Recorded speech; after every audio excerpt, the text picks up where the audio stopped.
This is Dan Jurgens, and if you want to have a good time, keep listening to the Krypton Report. Jason J. Lewis, the voice of Superman on Justice League Action, and you're listening to the Krypton Report. Hi, this is David Patrick Wilson. I played Superman, Clark Kent, in the television production of It's a Bird, It's a Plane, enjoying every minute of being right here on the Krypton Report. Look up in the sky at the birds that play. The Year of Superman.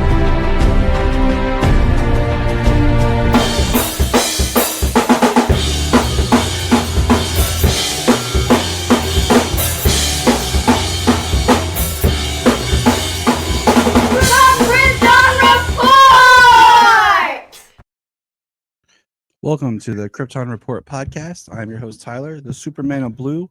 And with me today is a special guest, a man who needs really no introduction, legendary DC editor, Mr. Mike Carlin. Thank you for joining me today. I guess I'm the Superman in red. That's usually my buddy, James Cole. So that's how we we started doing our thing. And that's cool. Yeah, we it's kind of become our thing. Me and him developed over time. So I'm glad people have seemed to embrace that old thing. You know, there's still some haters out there, but boy, I'm glad the internet was not quite as fully formed back then.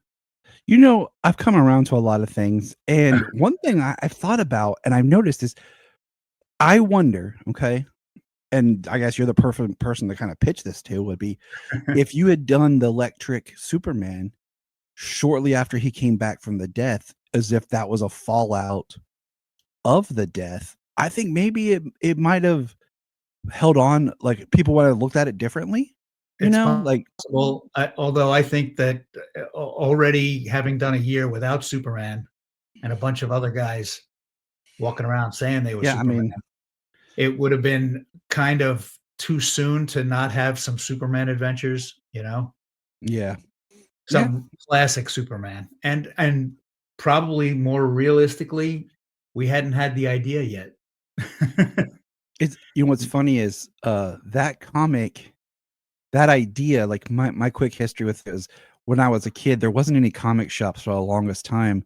There was a spinner rack where my dad would get pieces of his uniform, and it didn't always have a lot of comics, or by the time I would get there, you know, they've been picked through. And it wasn't till there was a toy of Superman I bought that had an Action Comics in it that kind of was like Superman recounting like all these events that had happened since like his death, and like it kind of took you through, or before his death and everything up to, and that's how I learned about the electric. And then the first actual issue I got was the 3D cover of the Superman Red, Superman Blue special. Cool. My brother and I found it at a shop, and we were like, "What is this?" And I still have it. Like it's one that survived all my moves and everything. So it's one of my favorites. My experience with that story is so, you know, it's really just that I'm older than everybody else here, and it has to be the Superman that you first entered for you to really embrace it, to really love it. And that's the way everything is. That's the way every Superman is. That's the way, you know, like George Reeves is my kind of Superman. Actually, his Clark Kent is my Clark Kent. And Christopher Reeve was okay because I was still in my teens when that happened. And then, you know, the other guys that come along, they're good. They're all best if the story around them is good. But it's just like people are like fanatical for Henry Cavill. They're fanatical for, you know, even Dean Cain has his followers that are just like rabid for only Dean Cain. Tyler Hoechlin got a lot of great support in the last couple of years. But it's whoever your first Superman is, that's your greatest Superman. And there's nothing wrong with that. That's the way it should be. I agree. I'm interested to see, because my kids have really latched on and really loved my adventures with Superman. They would get more excited about watching it. Like my son at times would be like, "Dad, it's Friday, new My Adventures." You know, before I even have a chance to say anything. And you know, they've watched Henry's Superman, they've watched Tyler's Superman, but I'm wondering if the one that they were going to latch onto will be, coming up in the new film. I'm interested, just because they've been exposed to all of them. I had the pleasure. I haven't decided when this episode's coming out yet, so because I'm doing some things, but I got to interview David Wilson, who played Superman for the musical, and I told him, I said, to me, you're one of the forgotten Supermen, almost like Kirk Allen. To a lot of people, Kirk Allen, they don't know who that is. Right. Well, what about Bud Collyer? Have some Bud Collyer on top of that. He was the radio Superman who then did the voice in the Fleischer cartoons. I think, and he did some of the cartoons too. Yeah. And he had a great voice. I mean, behind the scenes thing right here, I'll tell you, my mother-in-law, myself, and my wife are going to be doing a production of It's a Bird, It's a Plane, It's Superman. Oh, neat. At our local community theater. And my mother-in-law came to me and she goes, okay, I want you to make me a list of some Superman things to watch to help me with, know the character better. And I was like, man, what a daunting task. But, I started with, okay, you got to watch at least the Fleischer here, and kind of did like a history lesson. And because you got to see where it starts with. And the reality is just not because, if it was in a comic doesn't mean it was a great version of Superman. If it's on TV, it doesn't mean it's the perfect version either. You do still have to have some kind of real sensibility about it, and I have my opinions about, the Man of Steel movie and Superman Returns and all that stuff. But I also had my opinion about my adventures with Superman because it was my job to have an opinion about it more than anything. And I have to say, I'm retired from DC now, and ultimately I hope that people embrace the new movie just because I really want there to be a great Superman going forward. And I am glad that somewhere in the ethos there are my emails about my adventures with Superman, because all I did was praise those guys at Warner Brothers Animation because they came up with a fresh way to do the same old stuff. And it really, there's some changes, but there's not wholesale arbitrary changes.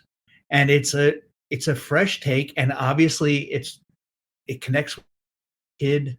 And it's the kind of thing that I don't think pisses off the old time, fan.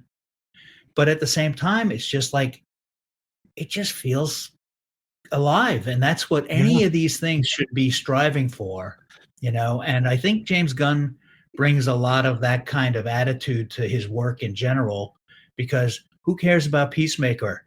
All of a sudden, we all care about Peacemaker. That's great.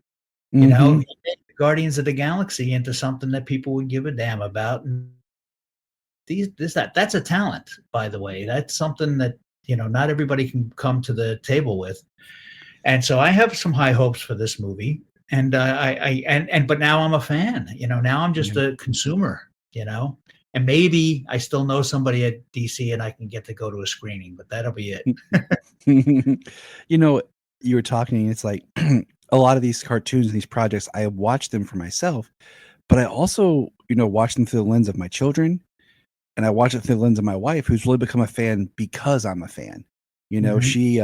She's reading some of the books, and she watches the stuff with me and everything. And, fandom is a beautiful thing, but it's also can be problematic. But it's like watching my adventures. I loved it, but I loved how excited my kids would get and how they were getting into the characters. And my biggest issue with it is there's no merch for it, because I would be buying T-shirts and figures and, one for me, one for them, one for I don't know how that stuff happens. I didn't know how that really happened even when I was there. I do think that the consumer product side of things kind of tends to want to stick with the mainstream tried and true, because then they know that they're not just wasting plastic or wasting whatever materials. But at the same time, They're missing some boats. I mean, I think we missed the boat when Teen Titans Go came along, and Oh, again, yeah. that's another one where, old time fans, they hate that show. They just cannot stand that it exists. And I'm like, guys, first of all, why can't there be something for your little brother or something for your kid, your own kid?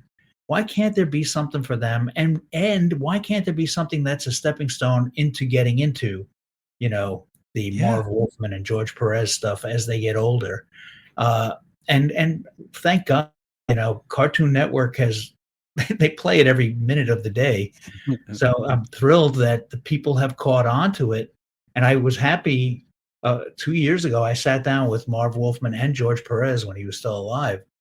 And we talked about the show. And I told him, I said, look, for my money, the reason the show works is because the characters are still the characters.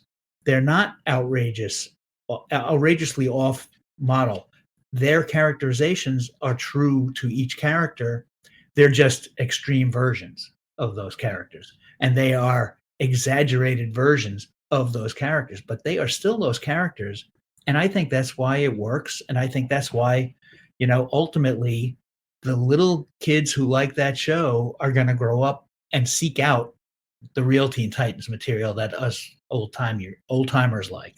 Yeah, I mean, I agree more. I've, even before having my kids, I always was like, there needs to be something for them. But then having my kids, like when Teen Titans Go came around, I didn't hate it, but it wasn't for me, right? Yeah. And then having my kids watch it, I get into it. We watch it now. Like every year, we watch the holiday episodes together. It's like it's a thing. We do like for great. Christmas, we do like a DC Christmas Day. I have a whole list of all the different cartoons and that's so fun and everything, and we'll like watch all the episodes of the different shows that have Christmas theme. And we even do it because of one of the jokes that's in it about the Thanksgiving where they open the cranberry sauce and it talks back. It's like, yeah, cranberry. So now, like at Thanksgiving, like the kids will just bust out and be like, yeah, cranberry. Like that's so cool. It does what it's supposed to. And that's give them a foot in, something they can relate to. My daughter, she loves The Flash. She loves Harley Quinn. She loves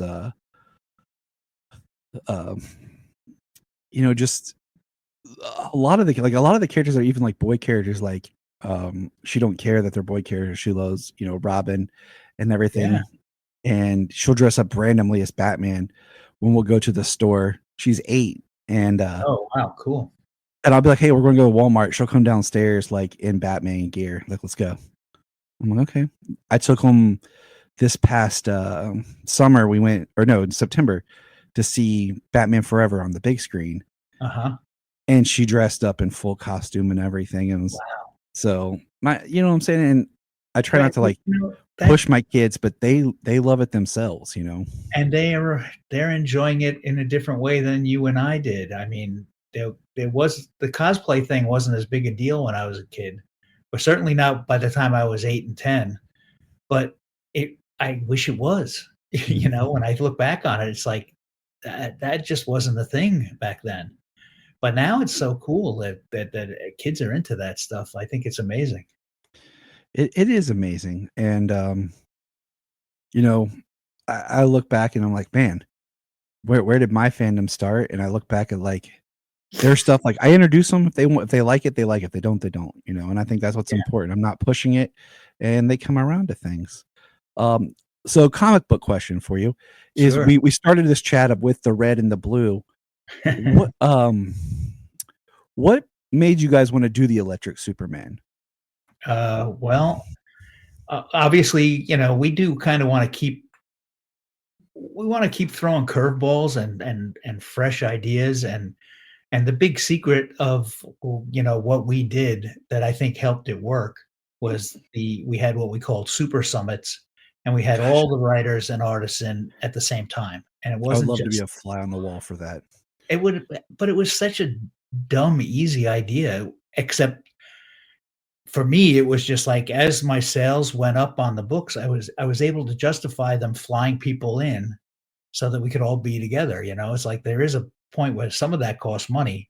And now in the age of of emails. They want you to do everything, or Zooms. They'll want you to do everything in a group chat, and it's just not the same as spending a night in a hotel and everybody getting together for breakfast where you're not talking about Superman and you're just talking, or playing, shuffleboard at night at the bar or whatever. It's a bonding thing more than anything.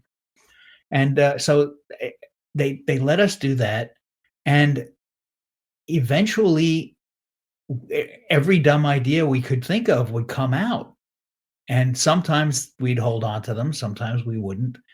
And it sounds corny and dumb, but this idea came because we included the colorist in our meetings, Glenn Whitmore, and he kept saying, I just want to do Superman Red and Superman Blue, because that's his color idea.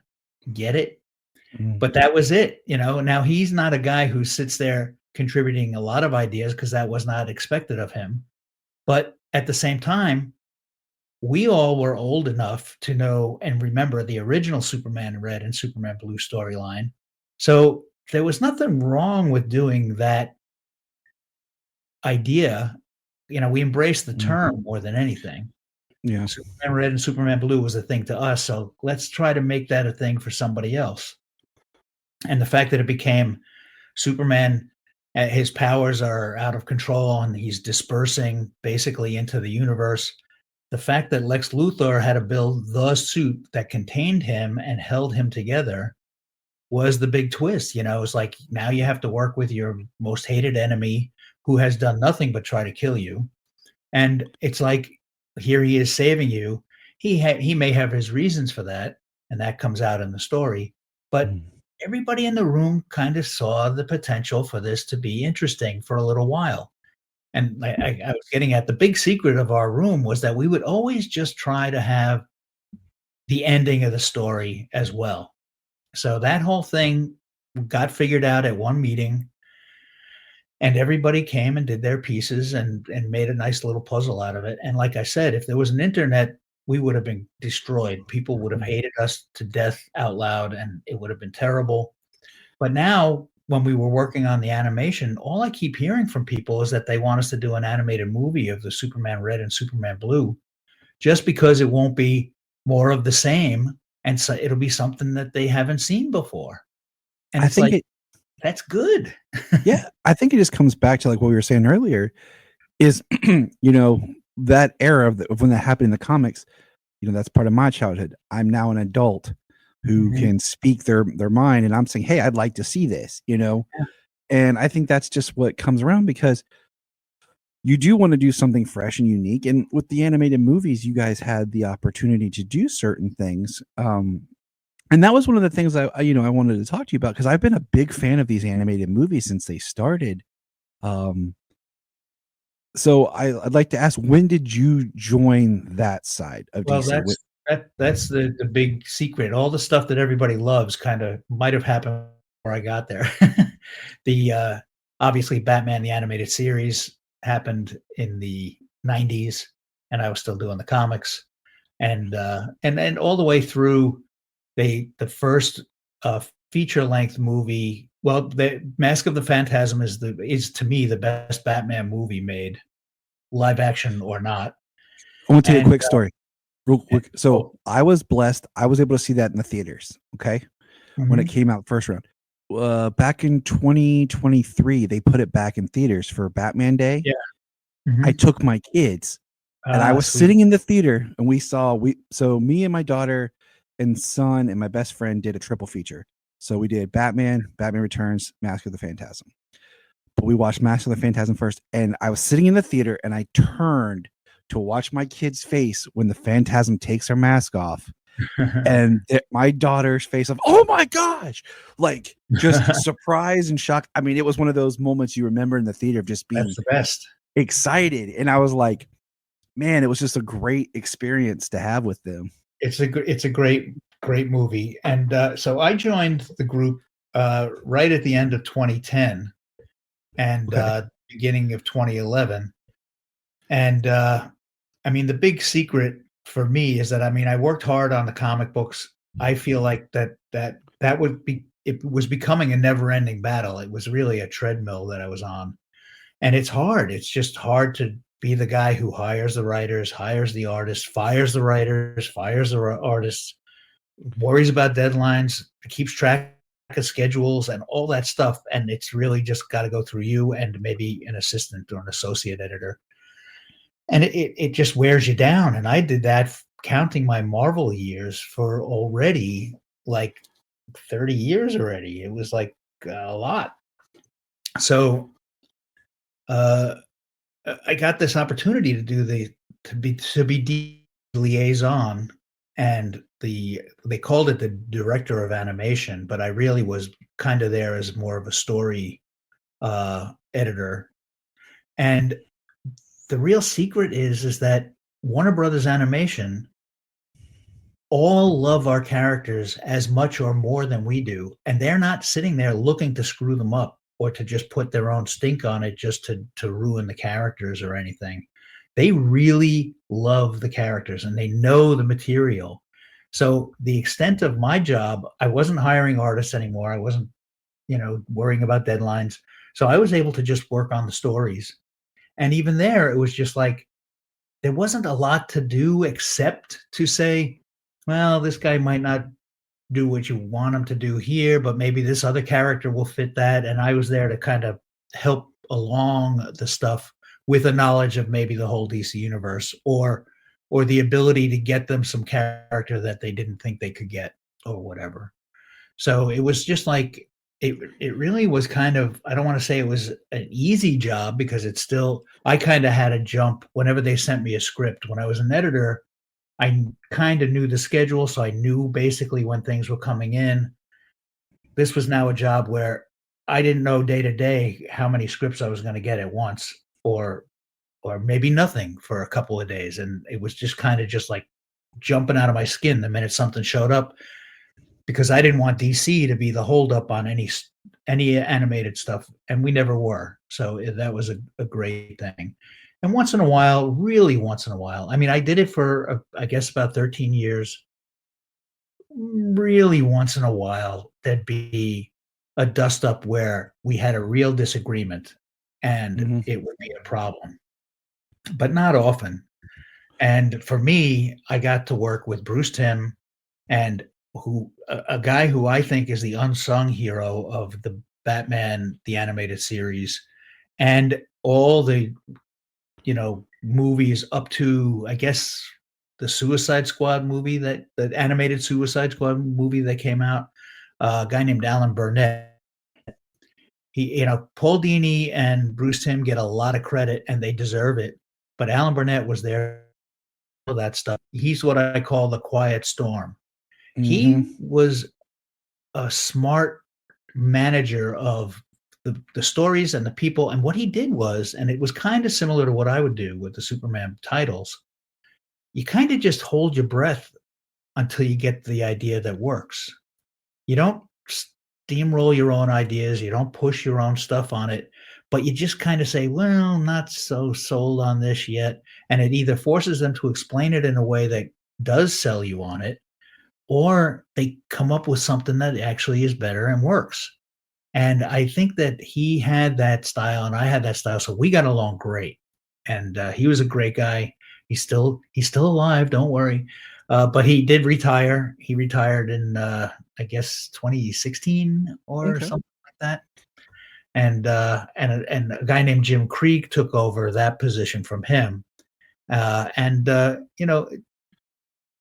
think that they just have a good system at the Warner Brothers. And again, like I said, they love the characters a lot. And if they do something that you don't agree with or turns out to be a mistake, it's not for any kind of malicious reasons or self or ego reasons. They just guessed wrong. And that used to happen to us in the comics all the time. That everybody needs to understand. And they say, why can't all the animated movies be of a certain quality? And it's just like, well, because you get to do 3 or 4 or 5, maybe if you're lucky, 5 of them a year. I did 52 Superman stories a year. So if there's some stinkers in there, they kind of just go away. they get overshadowed by stuff that worked. And if they do a stinker or two, it's like that's 1/4 of the output, Yeah. and that's like that. It really doesn't help. So it's good to be on top of the stuff, and you want to do a certain number of adaptations of things. We can't do everything. Everybody has their favorite story they want animated or adapted into animation. And it's like we got to do a certain number of originals too. It's just it has to stay fresh, and you want to keep it fresh. And so it was fun to work on these movies, I have to say. The other thing that Warner Animation does that I think is smart, especially if you compare it to no offense to Marvel animation, but DC's animation is a stronger thing. It was stronger before I got there, and everybody seems to think that. So I'm not just saying that because I worked there. They have the words producer, and that would have been Alan Burnett and then Jim Krieg. And then they have the art producer, who was Bruce Timm for many years, and then it was James Tucker for a while, and then it went on to oh God, now I'm going to be stupid and mess up here. I'll come back to you on that. I mean, he did a great job, and I'm just blowing it. But they have all these guys have their special input, and when they have an opinion about something, theirs might outweigh the other guys, Mhm. and that's Butch Lukic is the other guy I was trying to think of, and I didn't even look it up. You saw my eyes didn't go anywhere. I just He was came to you. thinking. He came to you. And they all bring something different to the table, and they all bring something fresh to the table. And again, if you like some things, they are decisions that the group makes, and everybody kind of goes along with it. And even there, they refresh the idea every now and then. James Tucker's had kind of a little more of an anime look to the design of the characters, and Butch's stuff was a little more thick outline and kind of Archer universe. And there's people who like both or hate one and dislike the other, or there's just like there's different factions, but they don't stick with it forever. And What was one of the first films that you worked on? What was the first one that you worked on when you got over there? Well, there was different levels of work on, because when I first got there, they were putting out Batman Year One, Okay. and obviously that most of the work was done before I got there. But I got to do the commentary on the movie when it came out on DVD. I was one of the guys doing the commentary, and it was from the angle of I was one of the guys who was in the office when the art and story were coming in originally. So I was around for the surprise of that story right from the start. So I brought some of that behind the scenes in the comic book land to that commentary. So that was kind of one of the first things that I worked on there. And then I think Justice League Doom came out, and I only was interviewed for some of the extras on that, but I didn't really contribute to it. But after that, it was like we started up the Justice League War kind of came along, and that kind of started up a thread of movies that tied together, and that was kind of fun. And that I like when you tied them together. My question for you with those was, when you were making those films, when did you decide which ones you wanted to incorporate? Like you did Hush, and you did Teen Titans, the Judas Contract. Yeah. When did you decide that you wanted to take those stories? Like, how did that work with making them part of the continuity compared to making them standalone films? Well, because if they weren't so drastically different than a straight superhero adventure, whereas an Elseworld, like something like Gods and Monsters was, if it was something that was clearly or could be part of the same storyline, we tended to try to put it in the mix. And sometimes there was just only small nods to the fact that they were in the same universe, and then other times there was bigger nods, and it was like kind of fun to do that kind of stuff. But when you're doing, if you do Gotham by Gaslight, clearly that's not going to be part of that same storyline. My regrets come from the fact that I didn't win arguments along the lines of I kept trying to get them to use the term Elseworlds on the boxes, but at that point the term Elseworlds was kind of frowned upon. They weren't doing new ones, and honestly, like every time we did a comic book based on Smallville, that was technically an Elseworld, because it didn't match the continuity of the other comics, and so I kind of wish that we had done something on Gotham by Gaslight and something on Gods and Monsters that just said, by the way, Superman Red Son is an Elseworld and it's not really part of this mix. And now James Gunn, the first day he talked about his new job, he said he wanted to call some of these things Elseworlds. And I was like, yay. Yeah, and exactly. then I don't work there anymore. Ooh, so I'm not going to get any kind of credit. I think the Elseworlds, there's a lot of power in those stories because they're stories that allow you the liberty to, even like I'm a big fan of when you guys did the Year One books. Yeah. When DC did those, and those are Elseworld stories technically. Something that is the character, but it's kind of a fresh start that to someone coming up, I can just hand them and say, hey, read this. Yeah. And they get everything they need from that one story. Right. But the thing about the Elseworlds for the creators is just that anything goes as long as it's true to the character you're creating in that universe. And then the beauty is you don't have to live with it, because in the regular continuity of the comics, you kind of have to follow up on it. Or if you don't, you get called out on it. And now the continuity is so screwy that people are getting called out on everything. And the readers are not wrong to continuity, it's a double-edged sword. It's kind of a necessary evil after a while. And that was one of the reasons why I invented those triangle numbers on the covers of the Superman books, was just so that people could keep track of what went where. And so that I could keep track. I couldn't keep track after a while. It was like I was losing, I knew the order of how the books came out, but if I had to go back 2 years to find something, it was just hard to find where it fit. So I wish that was the other regret I had on the animated movies was I think the boxes, for the entire run of the Justice League War universe that went through, I guess, Justice League Darkseid War. It's like, or even up to Flashpoint, it's like, or Flashpoint started that stuff. It's like, put a number 1 or put a number 0 on it and just give people a fighting chance to figure out the viewing order on this stuff for the rest of time. It's not just for the day you buy it.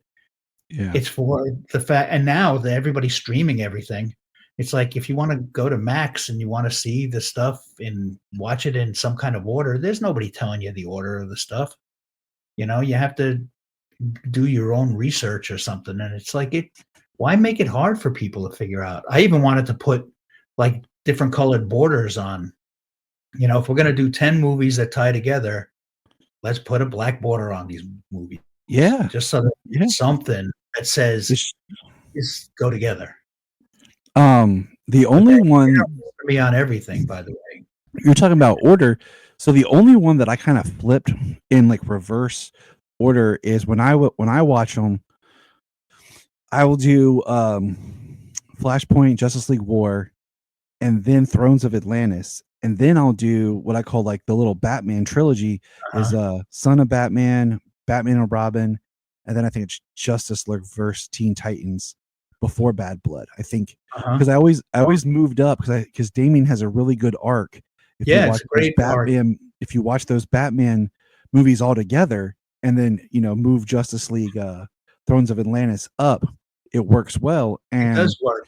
But the reason why they didn't do them that way in original release order is just that they didn't want to do too many Justice League movies in a row, and they didn't want to do too many Batman movies in a row. Because then we lose the flavor of the universe. Then, Oh, I get that. It's just like I said, that's just the way I watch them because I Yeah. like the flow of watching the arc play out, almost like you get your own little animated trilogy in there. And I Well, still that's the think other Damien has the best arc over all of them. From Well, but from when we that was meet him in Damien's Son of first Batman. time.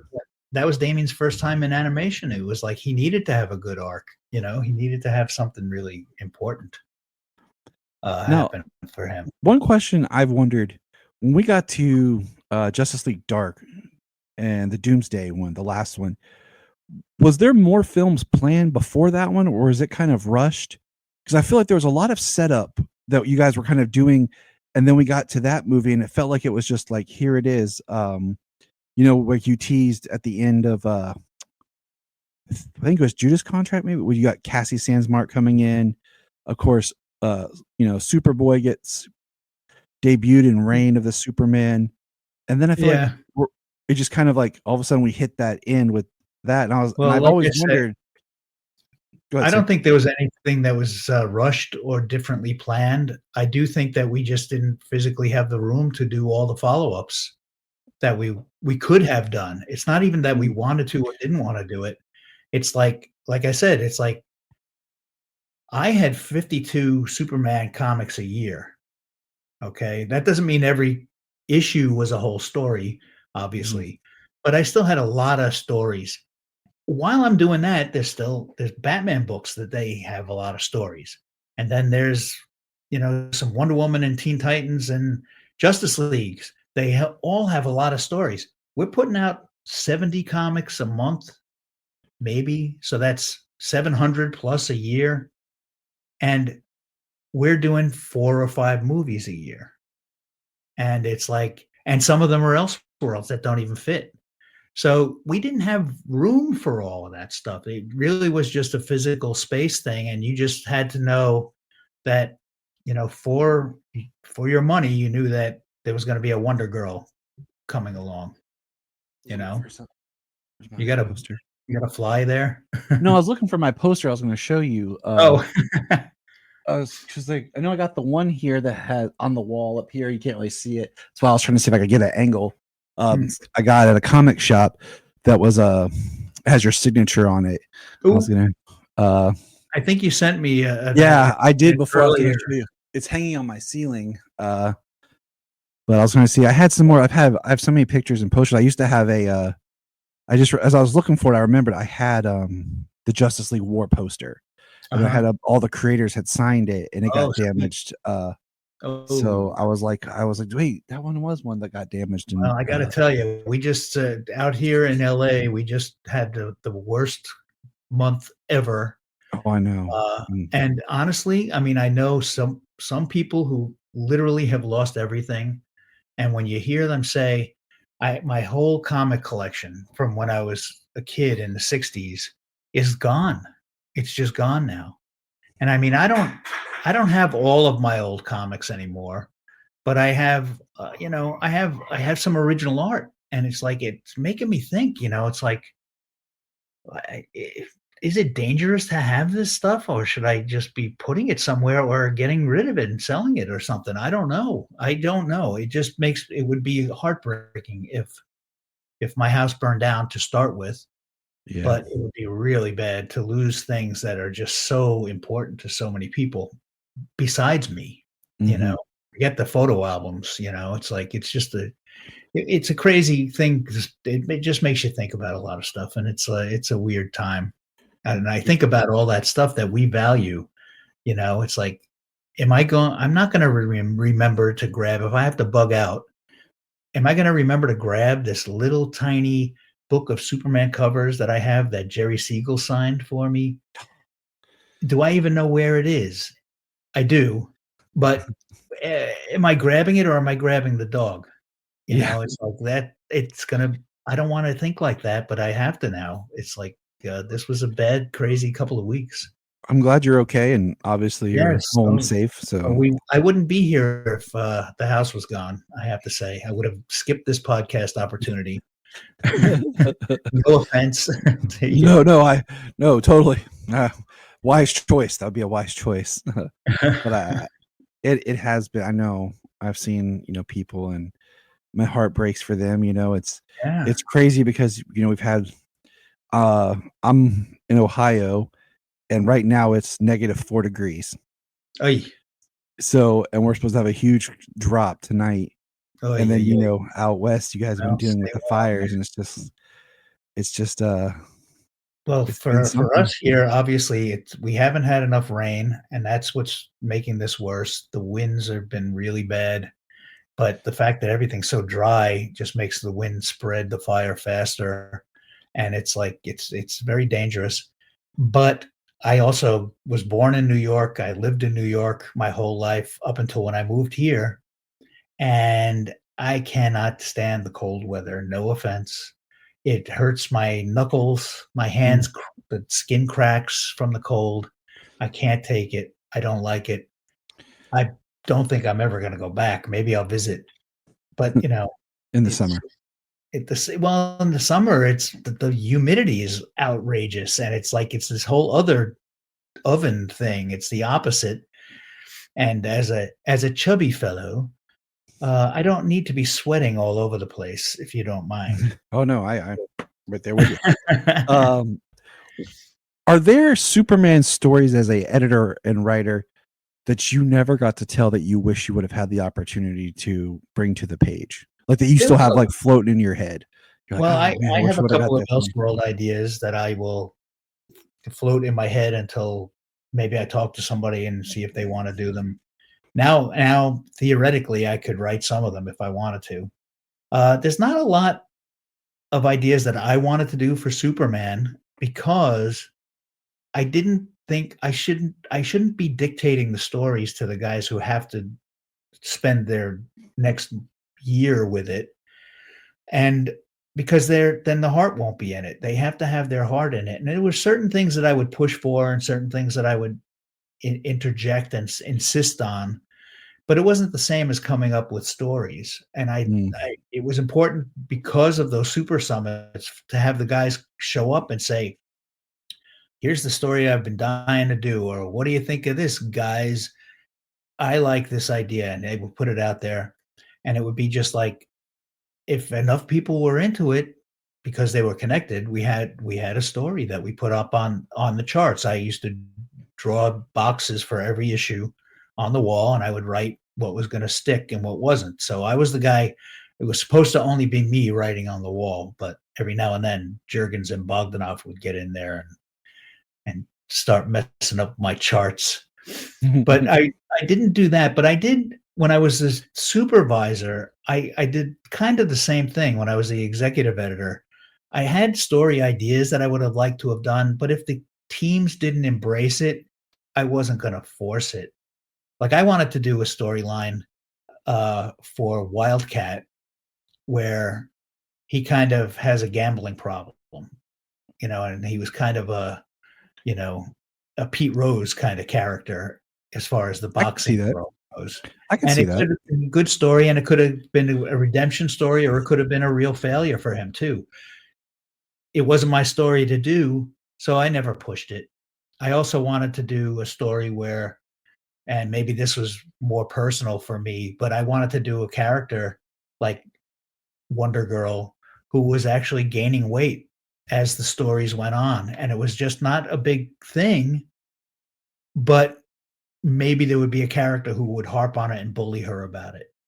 And, and then I don't know how you get out of that, but it's just something that adds a little different flavor. And not every character is born in shape. I remember they did some of that with Blue Beetle for a while, and I thought that was really clever and fun because it's like, let's do stuff that people deal with, and yeah, they're super powered or they're superheroes or they're in that universe, but they still have to do the stuff that we have to deal with. So I would have those ideas, and if they didn't embrace it, it was no big deal. I always figured my way of looking at everything was always like, if you have an idea, you gotta believe that there's 100 other ideas coming behind it. Because if you don't, then you only have one idea, then you really shouldn't be there. Because you just have to have a lot of ideas because it is a never-ending battle. You're talking about the gaining weight character. I came up with a character, and it was like a speedster character who was a heavier person, and the idea was that his body retained energy, through fat and everything, because when he would use his powers, it was burning through it. And the idea was he couldn't always use his powers, but so his body would be retaining, and he'd be a larger guy. But then when he would do it, like it would burn through everything. Yeah. But then he'd be back to gaining it. So there was this kind of the idea that for the most of the time, he's a heavy person. Yeah. And because I feel like having these comic book characters deal with situations and stories that average people deal with, and yeah, I think it helps reflect just seeing yourself in the characters and what you go through and what we go through as people, and it helps humanize them for sure. And it's like Superman is a man, and he's sometimes super, so you do want to kind of deal with those kind of stories. Obviously, I came up with a chubby story because I'm a chubby guy. That may be why you came up with that, but other people will come up with different stories. Colorists will come up with Superman Red and Superman Blue. Yeah, I mean, because that's their universe. It's what they deal with and what they see. And I created my own original character based on experiences I had working with kids. My current job right now is I work for Child Protective Services, and I took a bunch of my old comics to our room that we have for like when kids come, if they have to stay until we can find placement or visiting. So I have a bunch of Spider-Man, Superman, Batman comics that are older there for kids to look at, and I find that they're always going through them. I always find them pulled out, and it's great. They're very inspirational, like watching these kids and the stories that they go through, and being able to relay those type of messages to kids. And so when they see these stories that reflect themselves, I think is an important thing. So yeah, I mean, look, the story. How many orphans do we have in the comics? It's like it's definitely something that they can identify with. I've said the hardest book I ever read was when they packaged the Secret Origins book, which was basically all the origins of the character, and it was just like parents dead, parents dead, parents dead. I was like, man, this is tough to get through.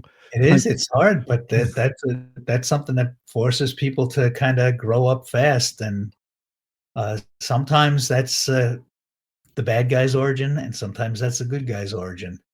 I mean, look at the Disney movies. There's a lot of dead parents in those cartoons as well.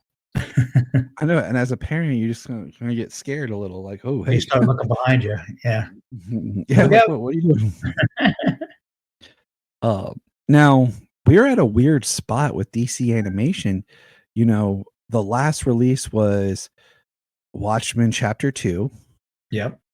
And you're supposed to get, I think, Aztec Batman or something. It's kind of like a Elseworlds, but other than that, we don't have anything like coming up, and it's actually been kind of sad.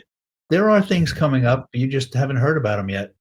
I hope so, and honestly, I'm not in the loop anymore because I've been out of DC for a year and a half at this point.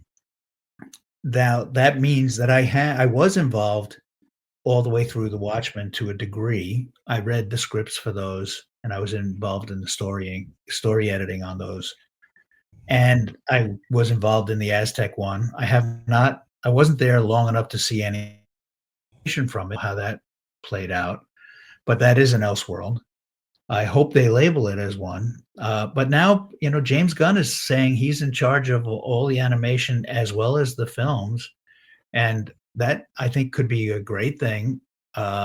Obviously, we just sat through Creature Commandos was the first thing that they did that I didn't read any scripts on, and it was like partly because I think James Gunn wanted to keep them secret because they were there right before I left, but it was like they didn't need to hear from a guy who was leaving, that's for sure.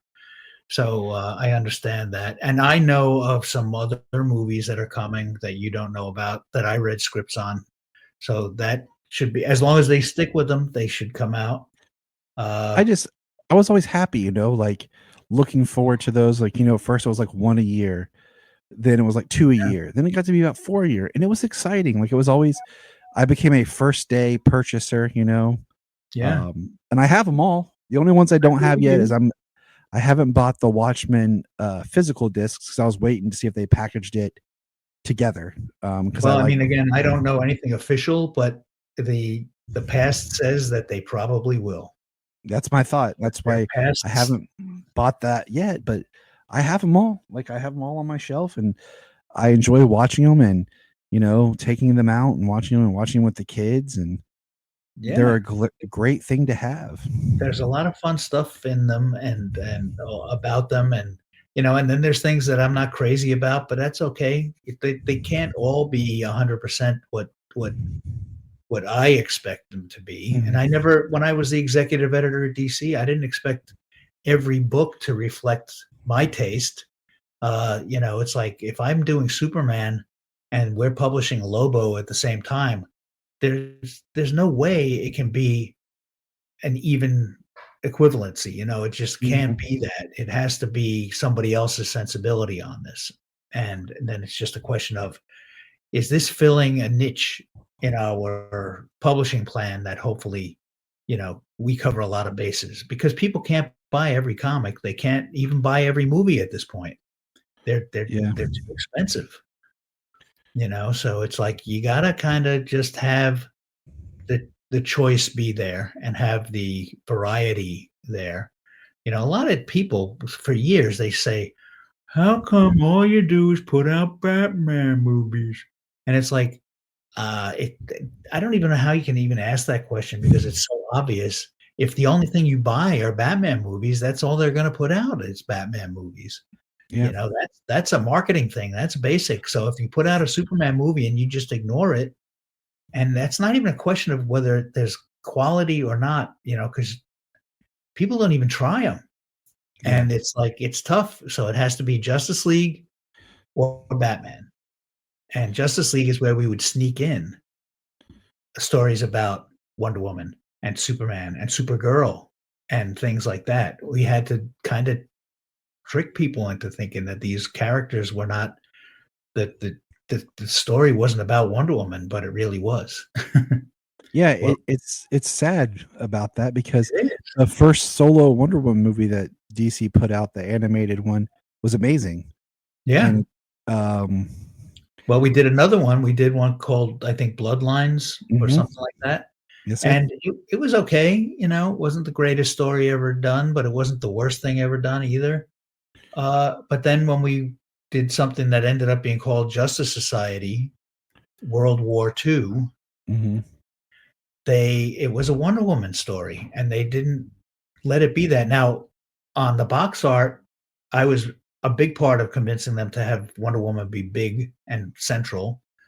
But my biggest victory there was I told them to spell Wonder Woman. I told them to spell World War II in Wonder Woman's logo font. So it says Justice Society, which is like, it's not really Justice League. Do people even know what a Justice Society is? I don't think so.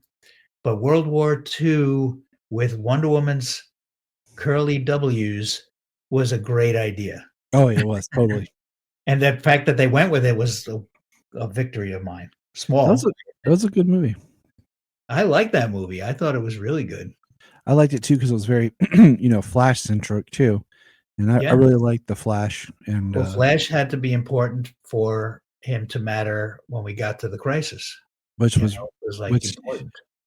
His story was good, with basically living his whole life, just him and his wife in the Speed Force, basically, completing the work in a fraction of time when everyone else is.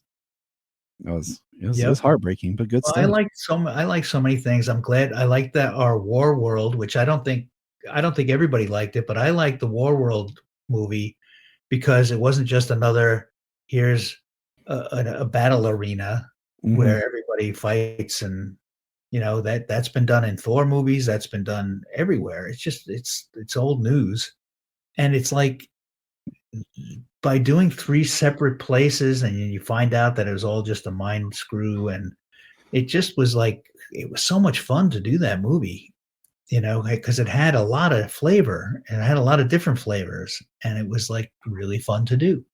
And then the back part like tied it together when you saw Lobo again, and then Yeah. and you're like, oh wait, okay, I know where we are now. I know what's going on. But you also got to see Warlord for no reason except that it's fun to see Warlord. Yeah.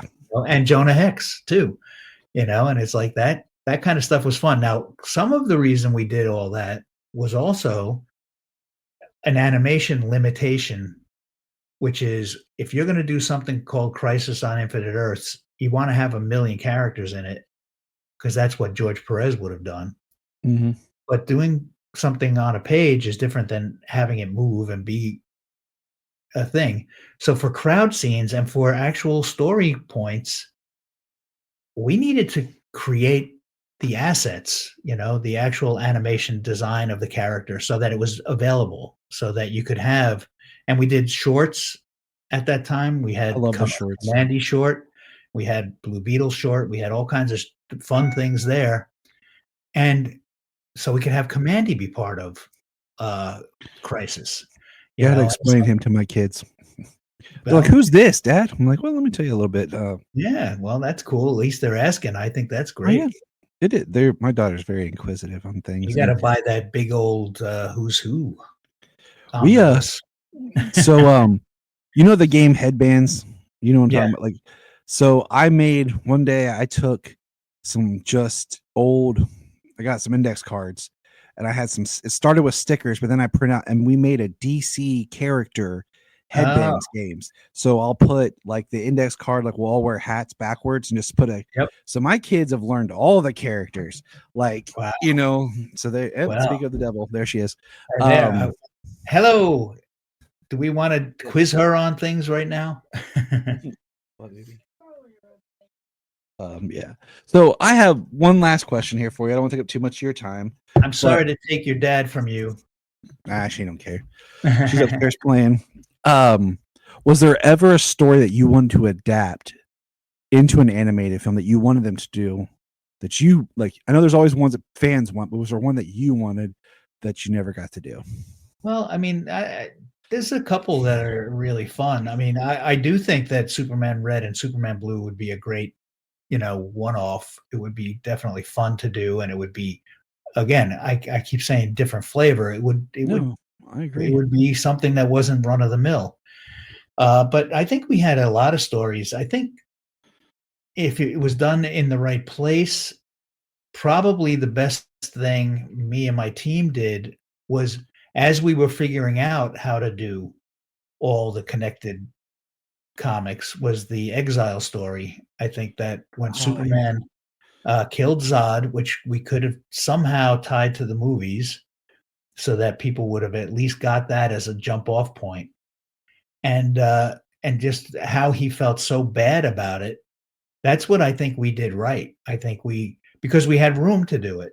Mm-hmm. It's like, I don't really like when Superman kills Zod. I don't like when he did it in the comics. I don't like when he did it in the movies, unless there's a follow-up to it. And then you can actually do how much this tears him apart, and he doesn't know what to do and how to deal with it. And yeah, maybe you and we have a code against killing because we have laws in our country that keep us from doing that. But if you're a superpower character and you're fighting for your life every day, having a code against killing might be something you develop rather than start with, because everyone else is trying to kill you, Yeah. So there's a point where I justified that whole thing by saying we're doing a big long story about how Superman first develops a split personality because of it, and then takes himself off world because he feels he's too dangerous for people, and how he works through that and comes back. And I think that was a really good story. I think that was really fun. I think our Time and Time Again story was a good story to do as well. I think Krypton Man would have been a good story to do too, because that would harken back to his origin and also help to set up the Eradicator. which would have been nice. I've said before, I think the Eradicator is a very interesting character because I feel like some people have made him very convoluted and some writers aren't really sure what to do with him. So he always it's always this different, like I what think he who's the should be Eradicator? simple because he's just all he's there for is to preserve Kryptonian life. And if the only Kryptonian life left is Superman, then that's what he's going to preserve.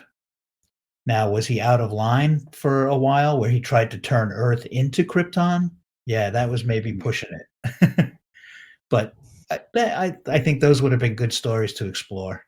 Yeah. You know? I agree. I mentioned this on another podcast recently.